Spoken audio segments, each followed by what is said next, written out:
Production funding for Behind the Headlines is made possible in part by the WKNO Production Fund, the WKNO Endowment Fund, and by viewers like you. Thank you. Mayor Jim Strickland tonight on Behind the Headlines.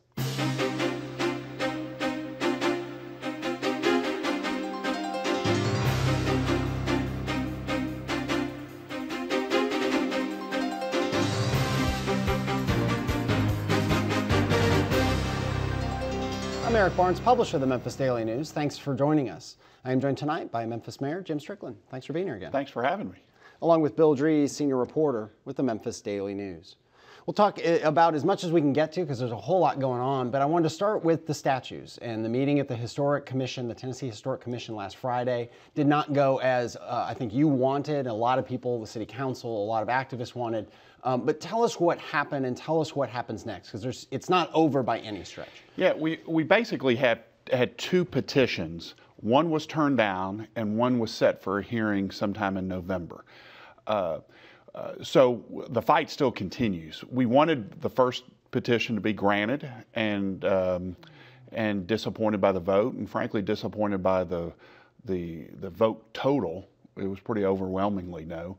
But our second petition, they said, hey, we agree with you. We think it should be heard by an administrative law judge, and we're going to do it in November like you requested. And that administrative law judge will be in Nashville? Is that correct? We assume in Nashville. Okay. And to be honest with you, something may have happened the last couple of days, like setting it or who the judge was, and I don't know it, but we assume in Nashville. Is that like a circuit judge or a chancery judge? What is an administrative, you as a lawyer, Jim Strickland lawyer right now, what is an administrative law judge versus another type of judge?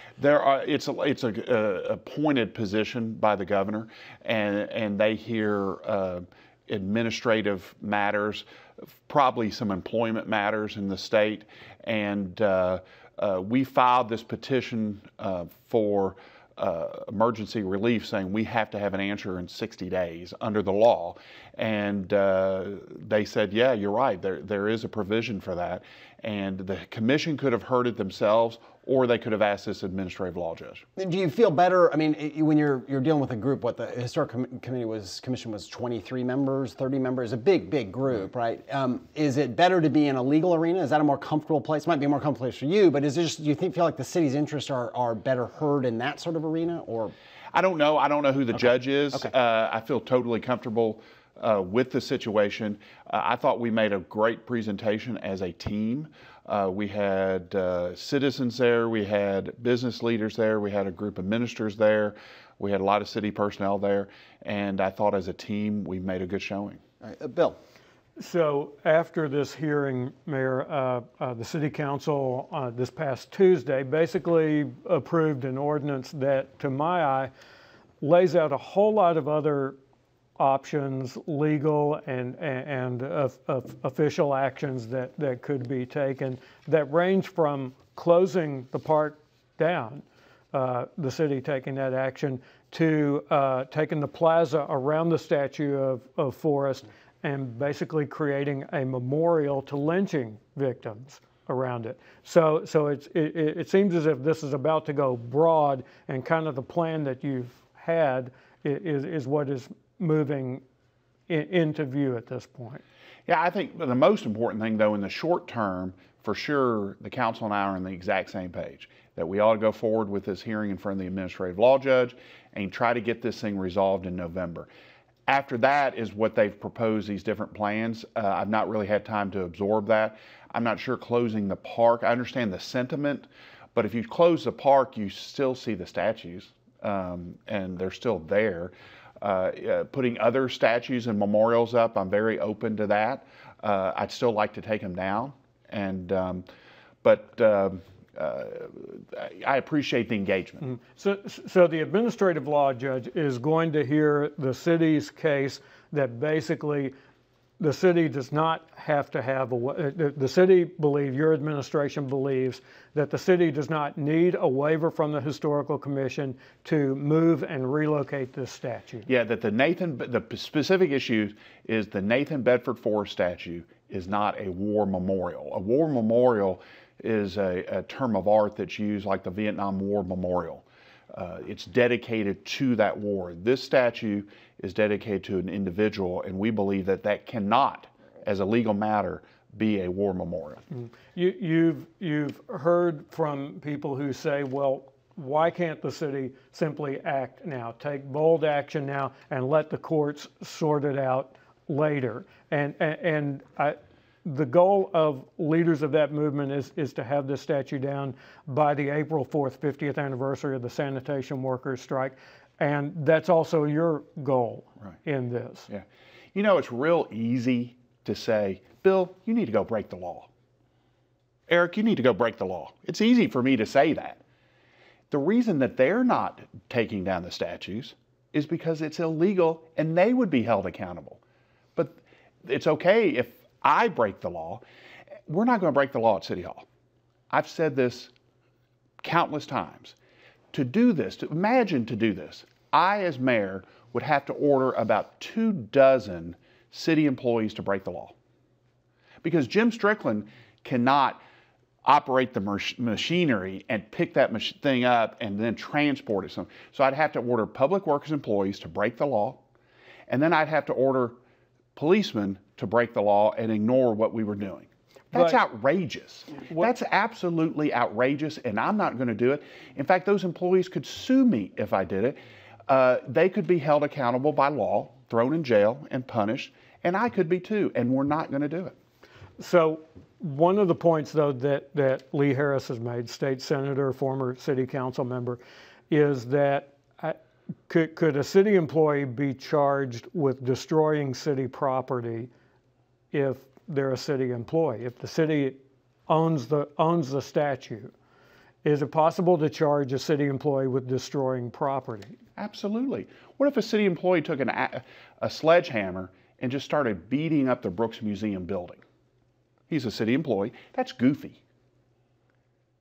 That's just goofy. To the people who, I mean, the people who want you to move faster are very vocal right now, and I think you agree with their sentiment. I'm not with this reality that you should break the law. I hear fully what you're saying, but you've said from day one, I want them down, I want them down. So there's no argument about the end game of whether or not the statue should come down.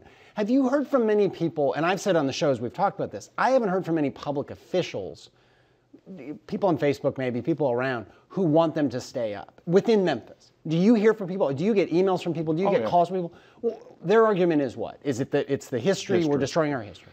Yeah, oh yeah, I think it's a minority view in the city of Memphis, but there are Memphians who don't want those statues moved. One of them, I believe she lived in Memphis, was at the Tennessee Historic Commission. She at least taught school in Memphis. I think she lives in the city of Memphis. But yeah, there's no issue that we deal with, including wearing a pink tie today, can I get unanimous opinion on in Memphis. It's just any issue you talk about. So there are people who don't want the statues down. There are people who want me to break the law and take them down tomorrow.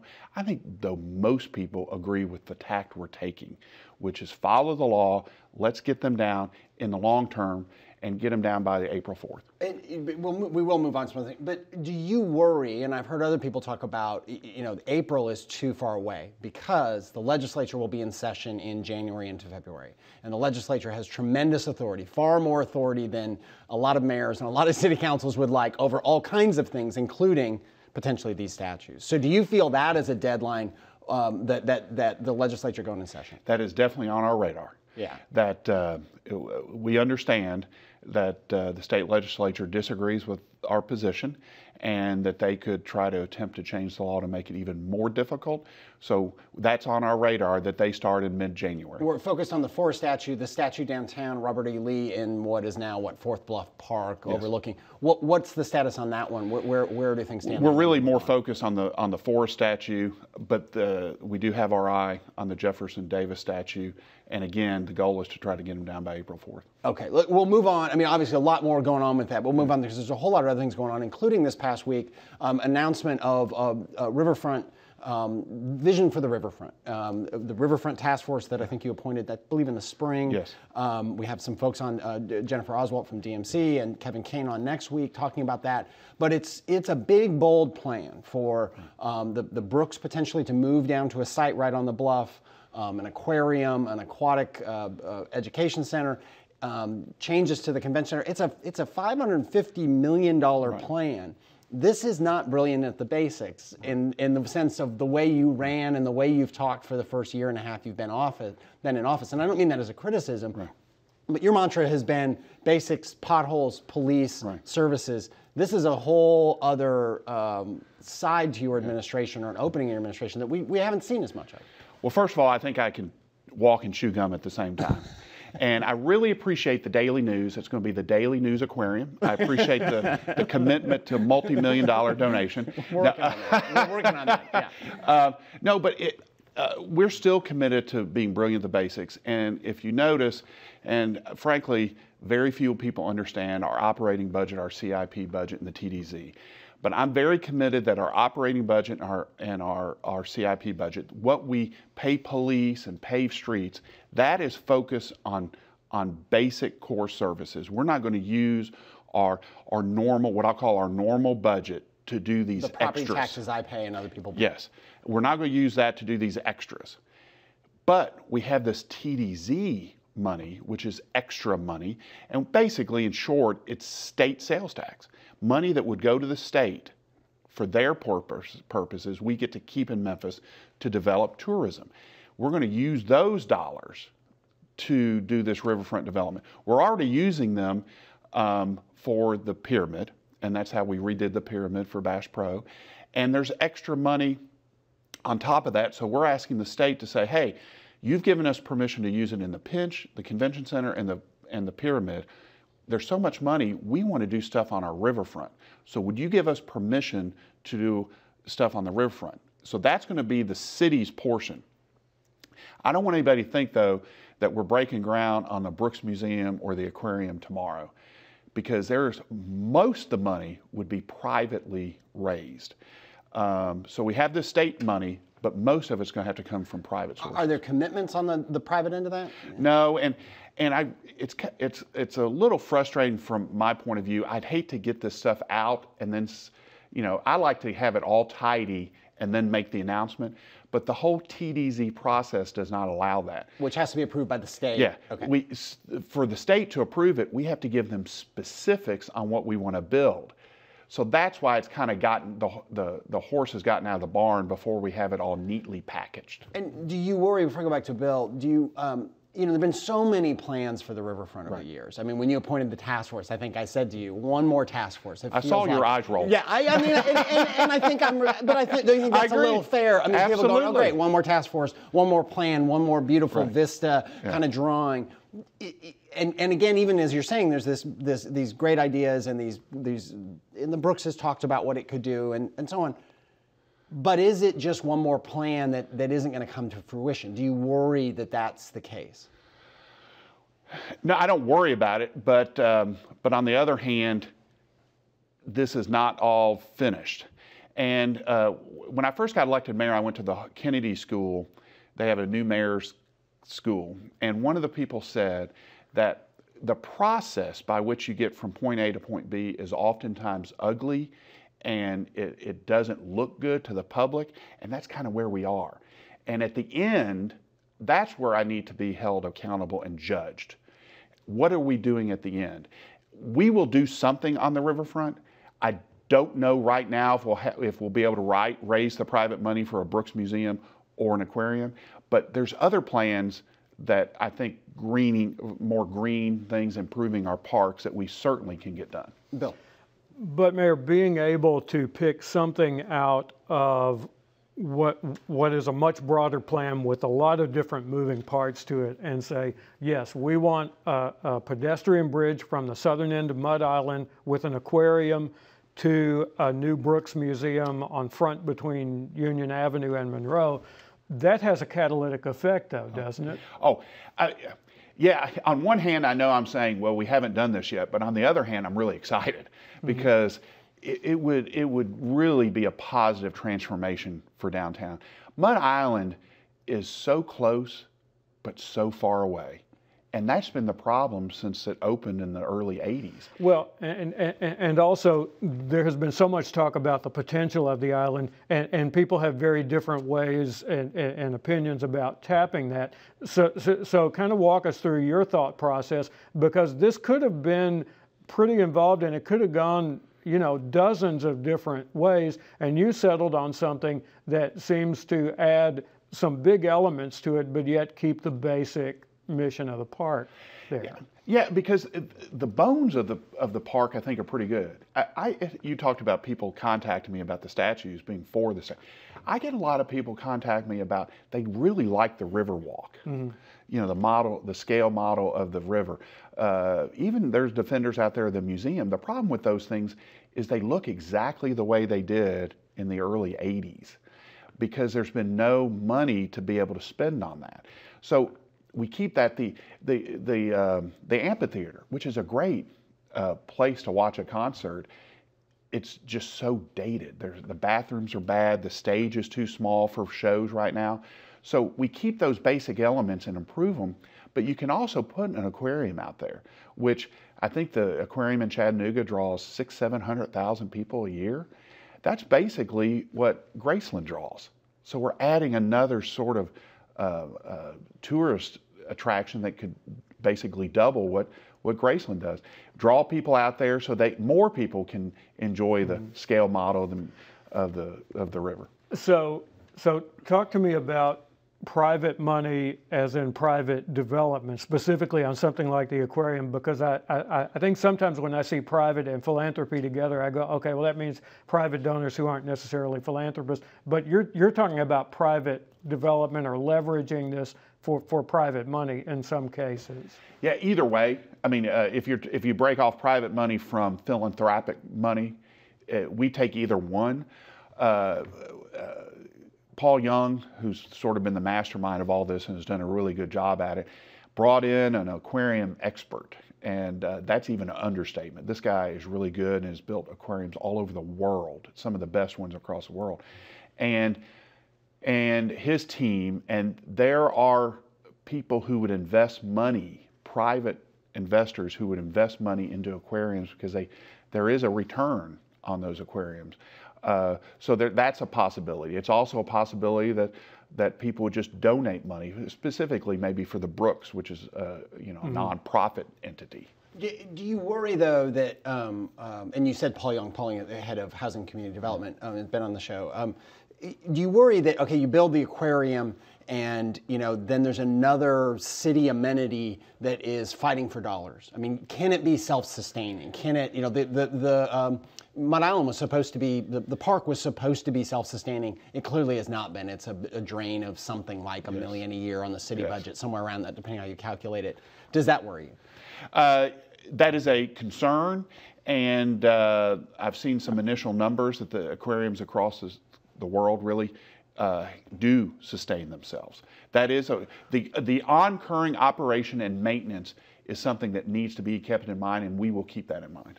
Who will run all this? And this also brings up the fact, Benny Lenderman, longtime head of the Riverfront Development Corporation, has been on the show before. He announced his retirement, I believe it's in April or something like that. Right. Who will run these? I mean, the Brooks, I assume, will be run as it is now. It has its own board, it's a city amenity, but these new amenities, say for instance the aquarium, and I know there's this kind of mixed space that you're in, but I mean, people have talked about the zoo might run it. Would it be RDC running it? Would it be a whole new entity? We don't know yet for sure. That's the honest answer. It's going to have to be someone who's an expert in aquariums, which could include the zoo. Yeah. We have one of the best zoos in the country.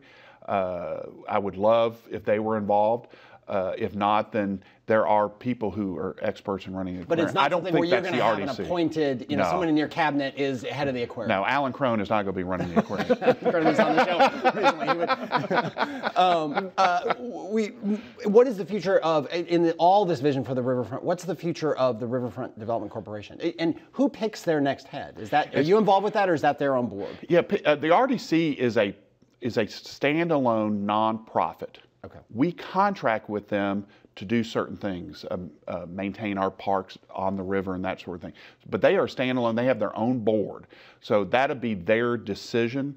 And this is so new that I'm not even sure they thought about it. Benny has been if you think about it, the riverfront is better off now than when Benny took that job. And Benny deserves a lot of credit for that. Let's move on to some of the basics and so on. One of the, obviously, you ran on what a big priority for you has been getting the police force back to something like 2,400. I think it peaked at around 2,500. Where are you in that process? You had a class graduate. Where we stand there? We graduated at 85 in August, which was a big success. We started another class with about 100. I expect approximately 80 to graduate from that class in January. Then we started another class in April. We celebrated that 85 that graduated, and then the next day you think, well, we got to do this 6 times in a row. Yeah. We got to graduate 80 to 85 or more 6 times in a row.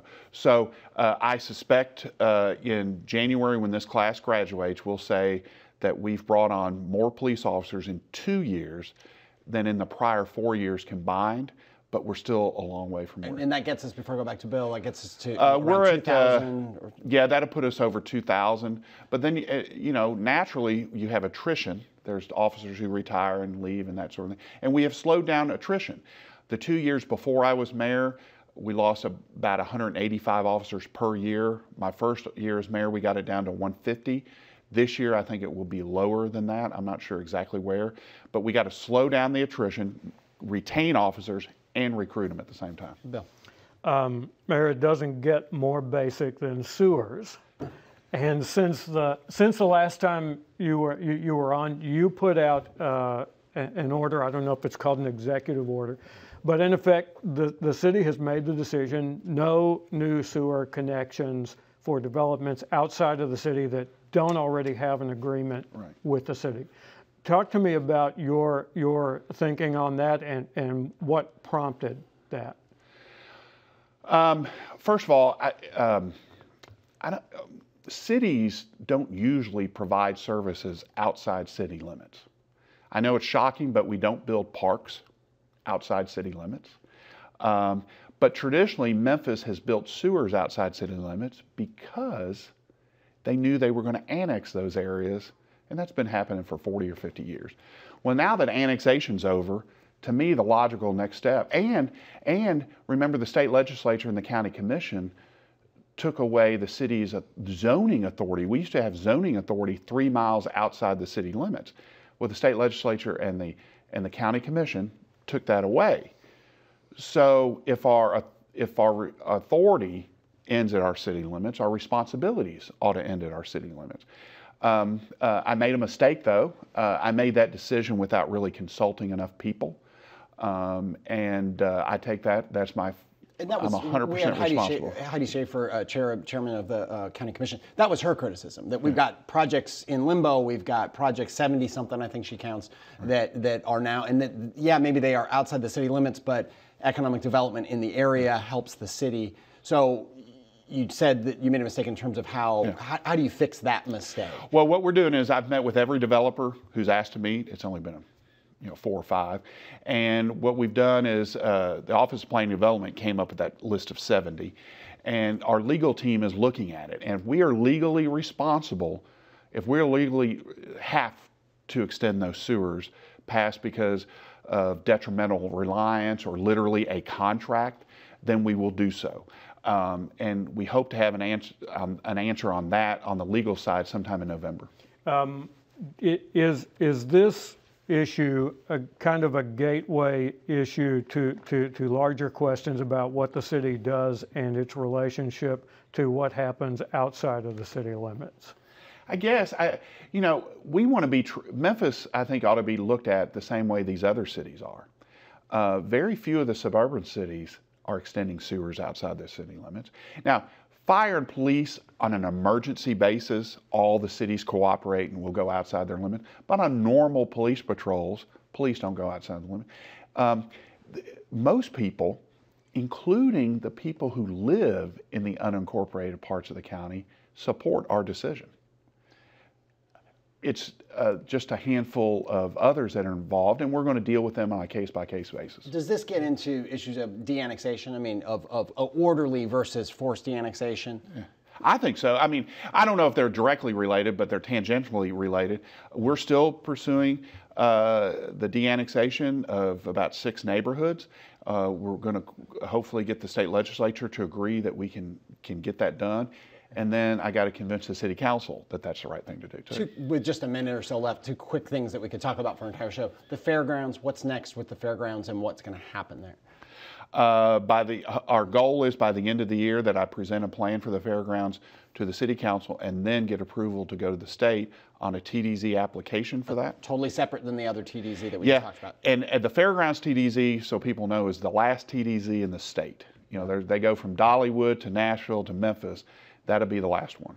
And then again, we could spend a whole show talking about this. The Amazon pitch, you were quick to say when Amazon announced they wanted to do a second headquarters, Memphis should be in the running. Right. To the people who say, oh, that's a waste of Memphis time, they don't have a chance. I mean, there's some people who've written that and said that. Right. Your response to them is what? Well, a lot of people thought my wife would never marry me, and that was a pretty good bet, but somehow I convinced Melanie to marry me. Why wouldn't they come to Memphis? We are home to 6 Fortune 1000 companies. FedEx, one of the best companies in the world, is based here. We have a lot to offer, and I think we'd be a perfect fit for Amazon. All right. Thank you for being here. I'm sorry we ran out of time. Thank you, Bill, and thank you for joining us. Join us again next week.